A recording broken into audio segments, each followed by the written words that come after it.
বড় পর্দায় আপাতত অনুপস্থিত অনির্বাণ ভট্টাচার্য, কিন্তু থেমে নেই তার সৃজনশীলতা। অভিনয়ের মঞ্চ থেকে কিছুটা দূরে থাকলেও সুরের জগতে যেন আরো বেশি করে নিজের উপস্থিতি জানান দিচ্ছেন তিনি। তার ব্যান্ড হুলিগানিজমের গান এখন সোশ্যাল মিডিয়ায় ঝড় তুলছে একের পর এক। ব্যঙ্গ, রাজনৈতিক ইঙ্গিত আর সময়ের প্রেক্ষাপট সব মিলিয়ে তাদের গান যেন হয়ে উঠছে নতুন প্রজন্মের কণ্ঠস্বর। আর এবার যাদবপুর বিশ্ববিদ্যালয়ের মঞ্চ থেকে সেই সুরই ছুঁয়ে গেল 26-এর নির্বাচনের ইঙ্গিত। গত বছর হুলিগানিজমের মেলার গান দারুণ ভাইরাল হয় সোশ্যাল মিডিয়ায়। সেই সময় 3 রাজনৈতিক দলকে একই সূত্রে বেঁধে নিয়েছিল অনির্বাণের এই ব্যান্ডের গান।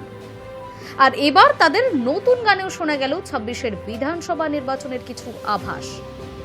গানের শব্দ এমনই যা শুনে বোঝাই যাবে অনির্বাণ দেবরাজের হুলিগানিজম সরাসরি নির্বাচনে 3 রাজনৈতিক দলকে কটাক্ষ করেছেন।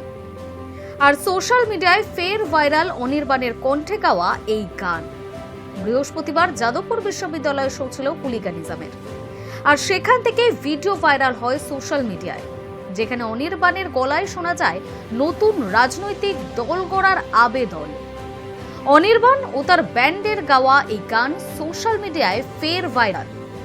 প্রসঙ্গত 26-এর বিধানসভা নির্বাচনের কথা মাথায় রেখেই এই গান বেঁধেছে হুলিগানিজম, যেখানে ফের মেলার গানের মতোই রাজ্যের 3 রাজনৈতিক দলের কথাই উল্লেখ করা হয়েছে। আর এই গানের মাধ্যমেই অনির্বাণ নতুন দল নিয়ে আসার কথাও বলেছেন, যদিও সবটাই গানের ভঙ্গিমাতে। এমনিতেও অনির্বাণ তার রাজনৈতিক অবস্থান নিয়ে কোনোদিনই স্পষ্ট কিছু বলেননি। রাজনীতি থেকে বরাবরই নিজেকে দূরে রাখেন অভিনেতা। হুলিগানিজম কথাটার আক্ষরিক অর্থ গুন্ডামি বা রাহাজানি।